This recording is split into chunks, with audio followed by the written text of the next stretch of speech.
Bonjour, bienvenue dans cette nouvelle formation sur le logiciel Excel. Voilà, nous sommes sur la page d'accueil. Lorsque nous ouvrons le logiciel, nous voyons qu'il y a plusieurs modèles qui se présentent ici, que nous pouvons utiliser si nous avons un travail qui répond à un modèle.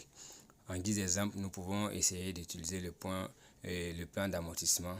Voilà, voici comme il se présente.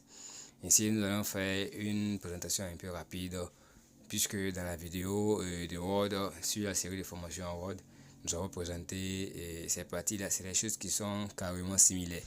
Donc, nous n'allons pas prendre trop de temps sur la présentation de cette partie-là. Voilà, donc il y a ici un exemple, un plan d'amortissement.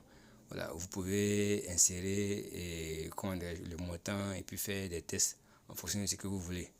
Voilà, donc lorsque vous insérez par exemple, comme je l'ai dit, vous pouvez mettre les montants, voilà, le taux, tout et tout pour faire le test, pour faire une simulation, si c'est vraiment ce qui vous intéresse.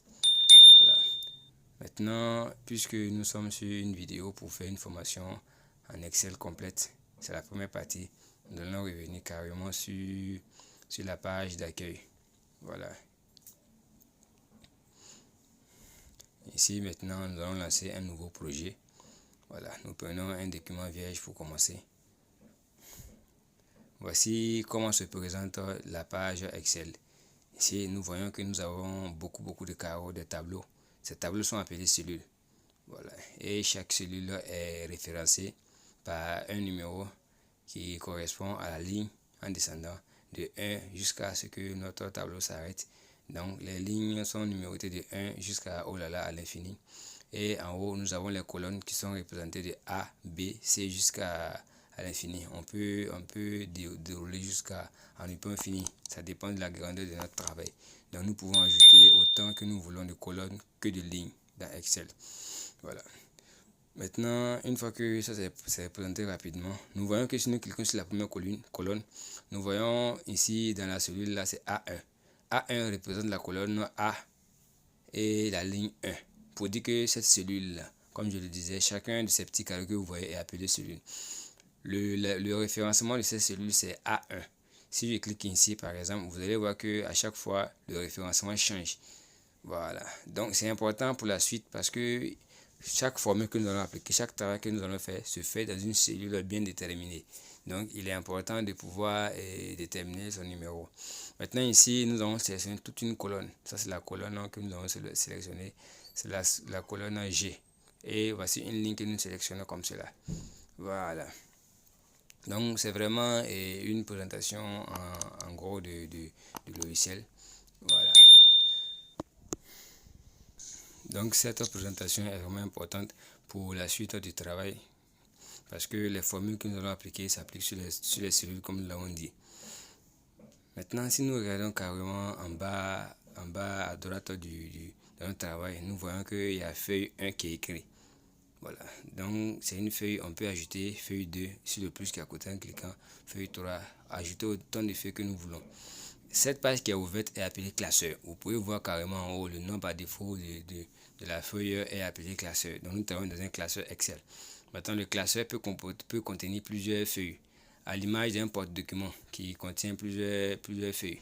Voilà. Maintenant tout en haut, vous voyez que nous avons les onglets, l'onglet fichier, l'onglet accueil, insertion, mise en page, ainsi de suite. Voilà, donc nous avons beaucoup d'onglets. Chaque onglet possède des menus qui aussi possèdent des points. Voilà, c'est important. Nous allons revenir là-dessus dans la suite de la vidéo. Mais pour l'instant, nous allons ici revenir et rester sur accueil. Donc lorsque vous cliquez sur les onglets, vous pouvez voir ce que les menus qui composent, voilà, les onglets, les différents onglets. Voilà, donc vous voyez les onglets sont là. Donc il y a beaucoup d'onglets. C'est un peu pareil, la présentation est carrément pareille que celui de Word. Voilà, donc bon, nous avons fait une vidéo détaillée sur Word. Nous n'allons pas nous attarder ici. Juste à côté là, nous avons un bouton pour les aides et pour nous donner quelques idées de travail. Revenons pour ce qui nous concerne sur l'onglet accueil. Nous pouvons voir également le premier menu qui est le presse-papier. Il va s'agir de copier, de coller, de couper les éléments d'une cellule, les déplacer comme nous l'avons vu dans Word. Voilà, celui qui n'a vraiment pas vu la vidéo dans Word, je vais mettre le lien juste à côté pour que la personne puisse aller faire un tour et voir Word. Voilà, donc nous pouvons mettre par exemple ici non dans la cellule là et ensuite prénom. Ce sont des exemples quoi. On peut saisir dans les cellules, nous pouvons saisir tout ce que nous voulons. Nous pouvons saisir des chiffres comme nous pouvons saisir des lettres.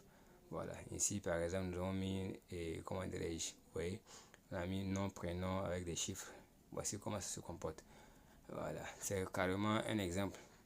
Maintenant, essayons une autre chose. On va tout d'abord effacer, puis essayer quelque chose. Vous allez voir. Donc, carrément en haut, il y a le bouton pour le ruban, pour ajouter les raccourcis sur le ruban qui est en haut, comme on l'a vu aussi dans Word. Donc, le bouton annuler, le bouton retour, tout est là également. Vous pouvez ajouter un nouveau bouton en cliquant là-dessus. Voilà, comme vous pouvez laisser. Donc, il y a le bouton annuler, comme je le disais. Si on prend le bouton annuler, ça va rétablir la dernière action que nous venons de faire.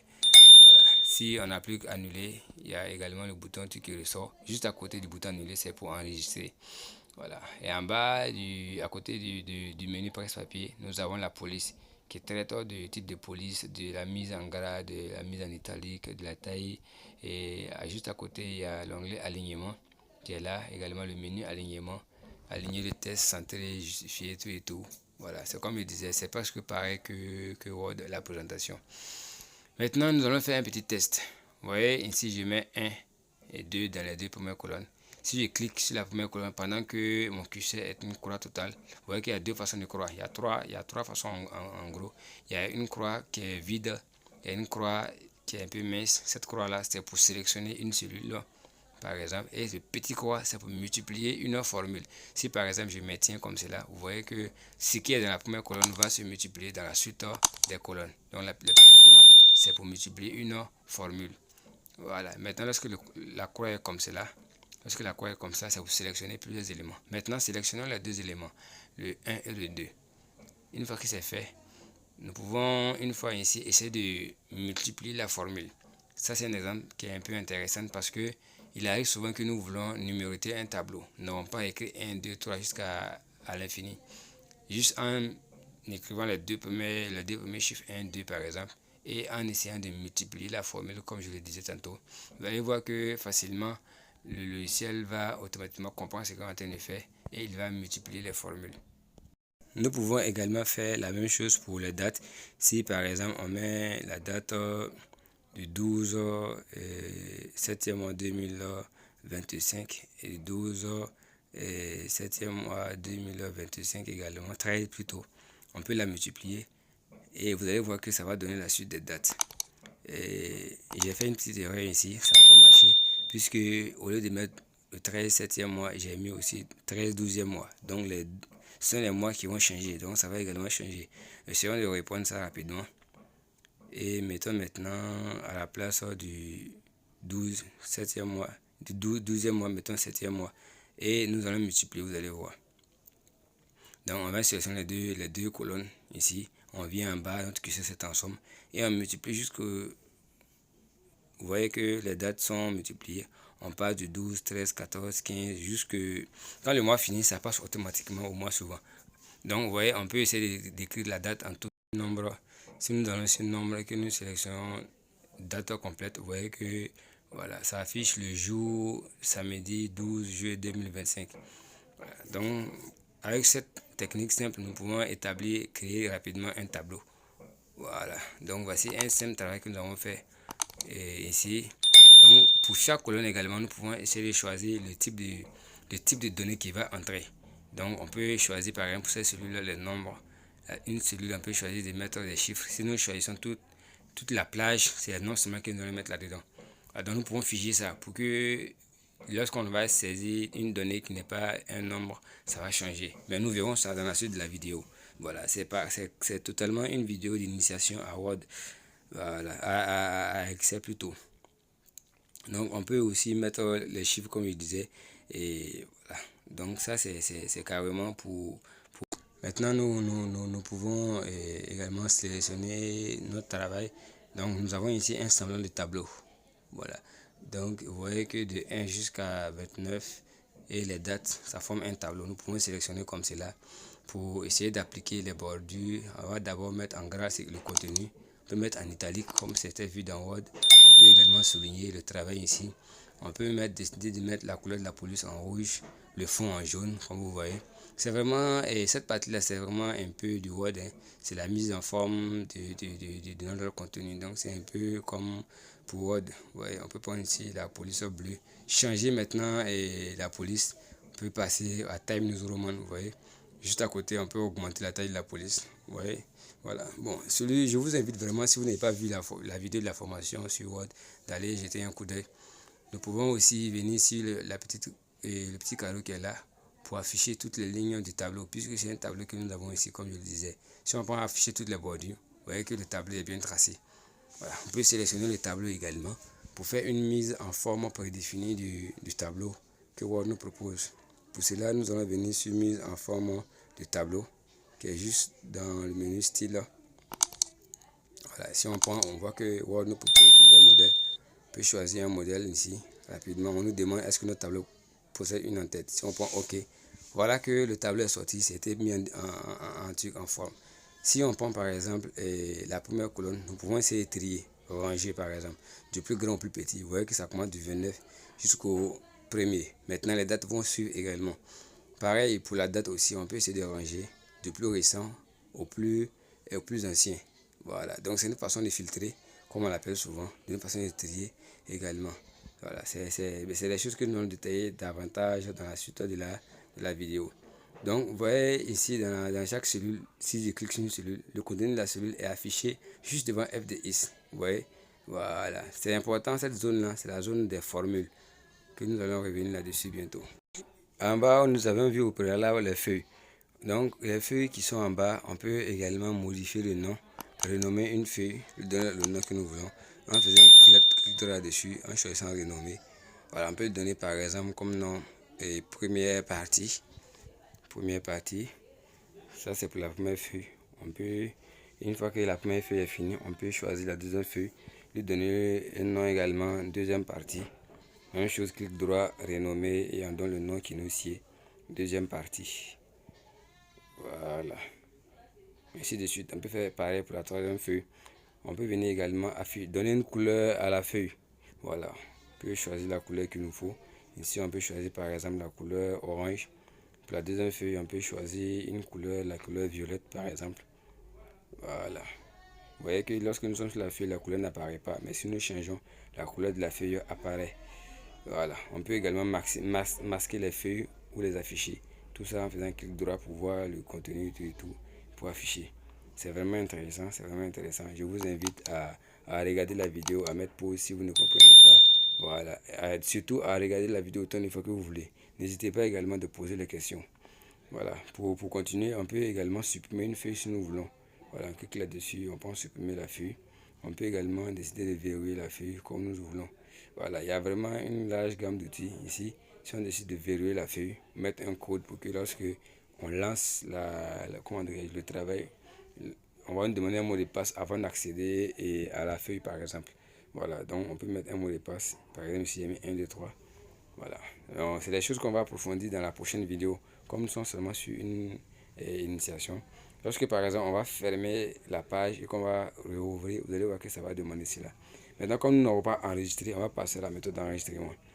Voilà, donc lorsque nous prenons l'onglet fichier, vous voyez enregistrer et enregistrer sous. Pour la première fois, les deux sont pareils, enregistrer et enregistrer sous. Mais ici, nous allons commencer par enregistrer. Venir, lorsqu'on prend et à parcourir, on va aller là où nous voulons, ici précisément dans le document. Donner le nom par exemple initiation à Excel. Voilà, une fois que c'est fini, on peut entrer.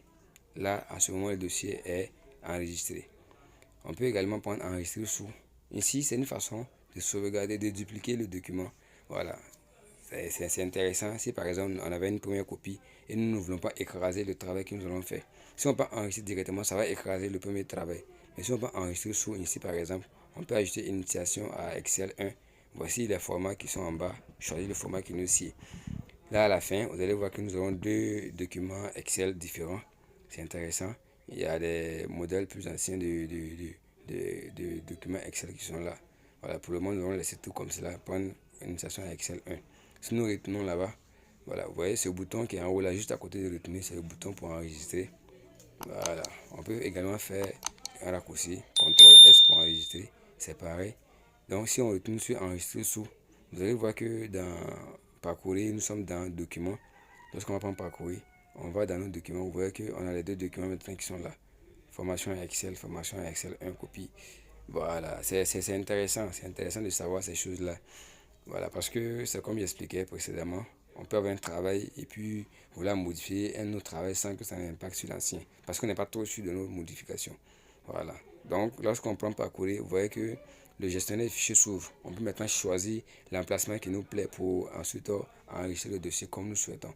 On peut l'enregistrer sur le bureau ici, voilà, ou l'enregistrer dans le document, dans l'image, tout. Voilà, le nom est là, on peut modifier directement et enregistrer. Voilà, c'est pas quelque chose de compliqué. C'est pas quelque chose de compliqué. Mais n'hésitez pas, s'il y a des questions, à les poser en commentaire. N'hésitez pas également à regarder la vidéo autant de fois que vous voulez. Ça va vraiment servir. Voilà. N'hésitez pas également à vous abonner à la page. Maintenant, pour la suite de la vidéo, nous verrons la promotion, la future formation. Nous verrons comment fusionner plusieurs cellules pour avoir une seule cellule et écrire dedans. Ça serait intéressant. Donc, n'hésitez vraiment pas à vous abonner, à liker et à partager surtout à ceux qui en ont besoin.